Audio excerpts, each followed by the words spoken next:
जय हिंद। स्वागत है आपका न्यूज बिहार में। चलिए देखते हैं आज के तमाम बड़ी खबरों को। बिहार के एक युवक की नेपाल विमान हादसे में मौत, बेटे की मृत्यु से सदमे में परिवार। नेपाल में एक यात्री विमान पोखरा हवाई अड्डे पर उतरते समय रविवार को नदी घाटी में दुर्घटनाग्रस्त हो गया, जिसमें कम से कम 68 लोगों की मौत हो गई। विमान में 5 भारतीय नागरिकों समेत 72 लोग सवार थे। इस विमान हादसे में बिहार के सीतामढ़ी जिले के बैरगनिया क्षेत्र के निवासी राम इकबाल चौधरी के पुत्र संजय जायसवाल की मौत हो गई। संजय पिछले कुछ वर्षों से वह काठमांडू में ही रहकर मजदूरी कर रहा था। वह बहन के पास नवजात भांजे से मिलने पोखरा जा रहा था। पिता ने बताया कि उसके पुत्र से अंतिम बात सुबह 10 बजे हुई थी। इस घटना से उसके माता पिता व परिजनों का रो रो कर बुरा हाल है। मालूम हो कि बैरगनिया प्रखंड के शहरी और ग्रामीण क्षेत्रों में बहुत लोग पड़ोसी देश नेपाल की राजधानी काठमांडू सहित विभिन्न शहरों में रोजगार के लिए रहते हैं। एक स्थानीय निवासी ने कहा कि रविवार को नेपाल में विमान दुर्घटना में मारे गए 5 भारतीयों में से 4 पर्यटन केंद्र पोखरा में पैराग्लाइडिंग गतिविधियों में हिस्सा लेने की योजना बना रहे थे। 5 भारतीय नागरिकों में से 4 शुक्रवार को ही भारत से काठमांडू पहुंचे थे।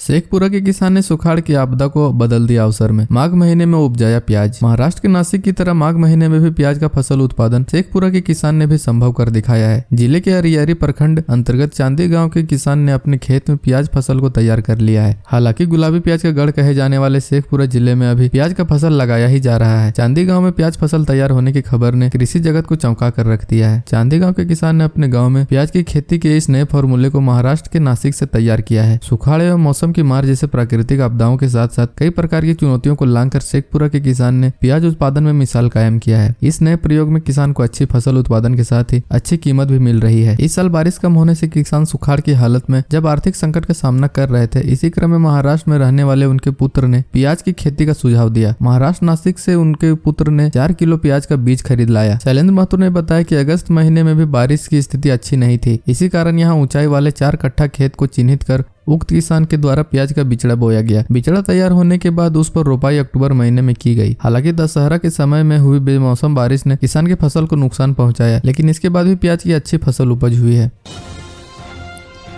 दरभंगा में रिटायर्ड आईएएस के घर से 2 लाख रुपए व लाखों के जेवरात चोरी। दरभंगा के विश्वविद्यालय थाना क्षेत्र के रामबाग में चोरों ने सेवानिवृत्त आईएएस के बंद घर को निशाना बनाते हुए लाखों की चोरी कर ली। गिरीश स्वामी अपनी पत्नी के साथ मुंगेर गए हुए थे। रविवार को घर पहुंचने पर देखा कि घर का सभी दरवाजा टूटा हुआ है, साथ ही अलमारी का लॉक भी टूटा हुआ है। इसके साथ सेवानिवृत्त आईएएस तेज नारायण लाल दास की ओर से थाना को सूचना दी गई। सूचना मिलते ही विश्वविद्यालय थाना की पुलिस वहां पहुंची। मामला दर्ज कर पुलिस ने जाँच शुरू कर दी। गिरीश स्वामी ने बताया कि 2 दिन पूर्व वह अपने गुरु से मिलने मुंगेर गए थे। रविवार को दरभंगा पहुंचे। घर के सभी दरवाजों का ताला टूटा हुआ है। अलमारी में रखे 2 लाख नकद के अलावा 12 ग्राम के सोने का सिक्का व कई जेवरात गायब हैं। उन्होंने बताया कि जाने से 1 दिन पूर्व ही उन्होंने बैंक से अपनी पेंशन निकाली थी। घर में उनके अलावा उनकी पत्नी ही रहती है। उनका कहना है कि किसी जानकार व्यक्ति ने ही घटना को अंजाम दिया है। घर में रखे किसी चीज को नुकसान नहीं पहुंचाया गया है, सिर्फ नकद व जेवरात गायब है।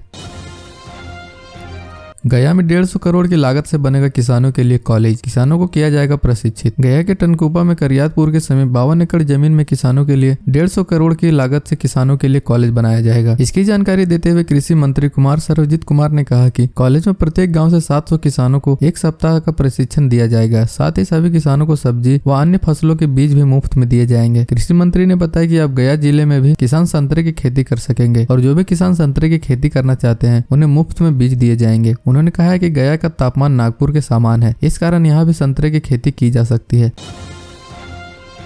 मुजफ्फरपुर में सीएसपी संचालक की हत्या कर 100 प्लास्टिक के बोरे में पैक कर फेंका, 14 जनवरी से था लापता। मुजफ्फरपुर में सीएसपी संचालक रंजीत कुमार की हत्या कर 100 को प्लास्टिक के बोरे में पैक कर देवरिया थाना क्षेत्र के कर्पूरी चौक में पुलिया के पास फेंक दिया। वह नगर परिषद के सलेमपुर निवासी श्याम सुंदर सिंह के पुत्र थे। परिजनों ने हत्या का आरोप लगाते हुए बताया कि रंजीत शनिवार को घर से सीएसपी के लिए स्कूटी से निकले थे, उसके बाद वह लापता थे। रविवार की देर रात में सरैया डीएसपी कुमार चंदन ने थाने पर पहुंचकर इस मामले की छानबीन की। बताया जाता है कि स्थानीय लोगों ने संदिग्ध स्थिति में एक बोरा देखा। एक ग्रामीण ने हंसुआ से बोरे को काट कर देखा तो उसमें 100 था। इसके बाद इलाके में सनसनी फैल गई। लोगों ने पुलिस को सूचना दी। पुलिस ने सीएसपी संचालक की स्कूटी केसरिया थाना क्षेत्र के सुंदरापुर के मलाई टोला में बरामद की है। मामले में रंजीत के पिता श्याम सुंदर सिंह ने बताया कि रंजीत शनिवार को 11 बजे घर से निकले, परंतु देर शाम तक वापस नहीं लौटे। उनका मोबाइल भी घर से निकलने से कुछ देर बाद ही बंद बताने लगा। रंजीत घर में बताकर निकले थे कि उनको सीएसपी से लोन के लिए लोगों से तगादा करने जाना है।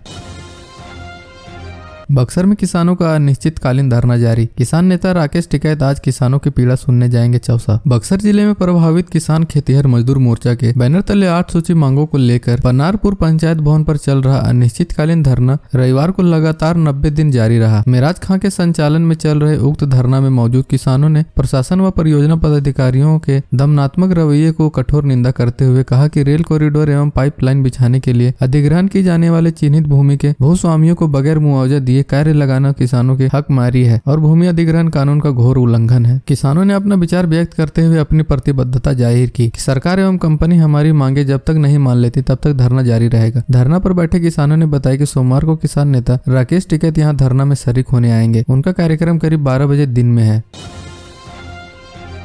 नवादा में दोस्त के साथ झूलने का विरोध करने पर पत्नी ने पति को पीटा। पति ने लगाई जान की सुरक्षा की गुहार। नवादा नगर थाना क्षेत्र के एक पार्क में रविवार को दोस्त के साथ झूला झूलने का विरोध करने पर पत्नी ने पति को सिर पर प्रहार कर घायल कर दिया। जख्मी पति का इलाज सदर अस्पताल में चल रहा है। नगर थाना क्षेत्र के भदौनी निवासी जख्मी पति टिंकू कुमार इलाज के बाद नगर थाने में अपना बयान दर्ज करवाया है। इसके आधार पर प्राथमिकी दर्ज की गई है। इसमें खुद की जान की सुरक्षा के लिए पुलिस से गुहार लगाई है। मारपीट की घटना के बाद पति काफी डरा सहमा हुआ है। टिंकू कुमार ने आरोप लगाया है कि एक दोस्त के साथ से उसकी पत्नी का अवैध संबंध चल रहा है। इसकी जानकारी मिलने पर वह दिल्ली से जब घर लौटा, पार्क में अपने दोस्त के साथ झूला झूलने का विरोध किया तो पत्नी ने मुझ पर जानलेवा हमला कर दिया। इस दौरान सिर फट गया। लोगों के सहयोग से इलाज के लिए सदर अस्पताल लाया गया। पीड़ित टिंकू कुमार ने कहा कि वह दिल्ली में कारपेंटर का काम किया करता है। उसकी शादी वर्ष 2014 में हुई थी। बयान में भदौनी निवासी ने अपने दोस्त को साथ ही अपनी पत्नी को भी आरोपित किया है। इस घटना के बाद पूरे क्षेत्र में चर्चा का विषय बना हुआ है।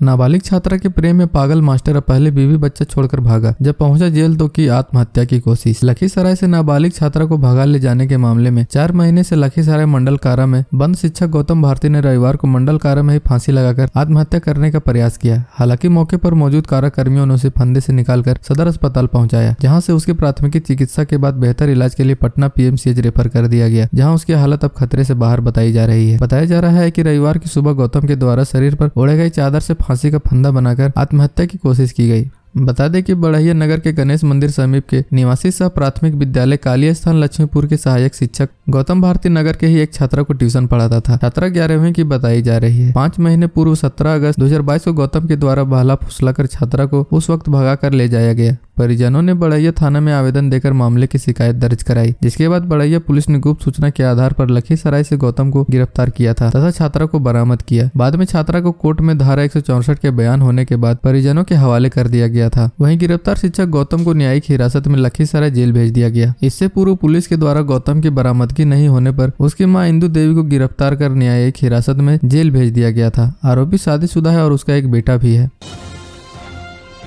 उत्तर बिहार में 11 चिकित्सक ड्यूटी से थे गायब। राज्य सरकार ने कर दिया सीधे बर्खास्त। उत्तर बिहार के 11 चिकित्सकों को स्वास्थ्य विभाग ने नौकरी से बर्खास्त कर दिया है। ये चिकित्सक ज्वाइन करने के बाद से अपनी ड्यूटी पर नहीं आ रहे थे। इन चिकित्सकों को बार बार स्वास्थ्य विभाग की ओर से स्पष्टीकरण भी मांगा गया, लेकिन ये चिकित्सक का जवाब नहीं दे रहे थे। 14 दिसंबर को स्वास्थ्य विभाग की ओर से स्पष्टीकरण मांगा गया। उसमें लिखा था कि अगर जवाब नहीं देते हैं तो विभाग आपको नौकरी से बर्खास्त कर देगा। चिकित्सकों के जवाब नहीं आने के बाद 11 चिकित्सकों को नौकरी से बर्खास्त कर दिया गया। बर्खास्त होने वाले चिकित्सक मुजफ्फरपुर, समस्तीपुर, वैशाली, बगहा, नरकटियागंज, दरभंगा, मधुबनी, झंझारपुर के हैं। स्वास्थ्य विभाग ने बर्खास्त होने वाले चिकित्सकों की सूची हर जिले के सिविल सर्जन को भी भेज दिया गया है। जानकारी के अनुसार स्वास्थ्य विभाग ने वर्ष 2017 में चिकित्सकों की बहाली की थी। उसके बाद इन चिकित्सकों को सदर अस्पताल, अनुमंडलीय अस्पताल, PHC एवं APHC में तैनात किया गया था। इसके बाद इन चिकित्सकों ने पदभार ग्रहण किया और 2 से 3 माह के बीच ड्यूटी की। इसके बाद से ये चिकित्सक कभी ड्यूटी पर आते थे और कभी नहीं आते थे, लेकिन विगत 3 साल से ये चिकित्सक गायब रहने लगे। इन चिकित्सकों की जब जांच की गई तो इनकी हाजिरी पिछले 5 साल से नहीं बनी थी। इसके बाद से स्वास्थ्य विभाग इनसे स्पष्टीकरण मांग रहा था, लेकिन यह जवाब नहीं दे रहे थे। इसके बाद विभाग ने इन चिकित्सकों को बर्खास्त कर इनकी सूची जारी कर दी है।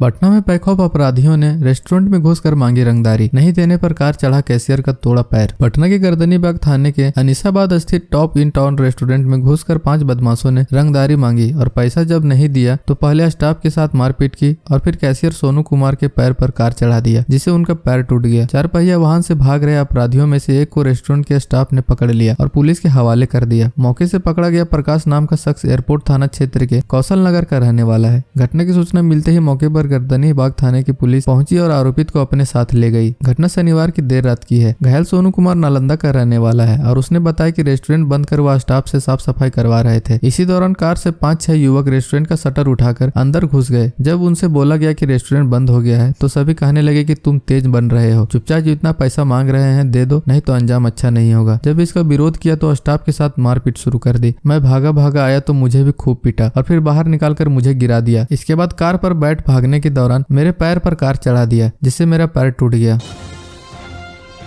सावधान, नेशनल हाईवे पर ट्रैफिक नियम तोड़ते सीधे मोबाइल पर आ जाएगा चालान। जाने आज से लागू हो रहा है नियम। नेशनल हाईवे पर ओवर स्पीड चल रहे हैं तो आप सतर्क हो जाइए। एनएच किनारे लगाए गए स्पीडोमीटर आपके वाहन की स्पीड को पकड़ लेगी, आपको पता भी नहीं चलेगा और आपके मोबाइल पर चालान का मैसेज आ जाएगा। फिलहाल यह व्यवस्था सोमवार से NH 28 पर शुरू हो रही है। NHAI द्वारा मुजफ्फरपुर जिले के चांदनी चौक से लेकर पूर्वी चंपारण जिले की सीमा कोटवा तक NH के दोनों तरफ हाई रेजोल्यूशन कैमरा और स्पीडोमीटर लगाया गया है। जब तक आप चालान की राशि DTO के पास जमा नहीं करेंगे तब तक आपके वाहन का इंश्योरेंस या अन्य सभी कागजात नहीं बन पाएंगे। सोमवार से ओवर स्पीड को लेकर ऑनलाइन चालान काटना शुरू हो जाएगा। लगातार NH पर ओवर स्पीड को लेकर हो रहे हादसे पर लगाम लगाने के लिए यह निर्देश जारी किया गया है। NHAI की ओर से स्पीडोमीटर लगाया गया है। नेशनल हाईवे पर अगर वाहन की गति यातायात के नियम से अधिक होगी तो स्पीडोमीटर की मदद से उक्त वाहन का चालान कट जाएगा। उसके वाहन के नंबर के आधार पर चालान की राशि का मैसेज उसके रजिस्टर्ड मोबाइल पर चला जाएगा। ट्रैफिक पुलिस के लगातार हाई स्पीड वाहनों के खिलाफ अभियान चला रही है। सरकार के द्वारा यह नया नियम नेशनल हाईवे पर हो रहे हादसों को रोकने के लिए लिहाज से शुरू किया गया है। ऐसी व्यवस्था देश के कई नेशनल हाईवे पर पहले से शुरू की जा चुकी है। बताया जा रहा है कि इसके बाद वहां हादसों में काफी कमी आई है।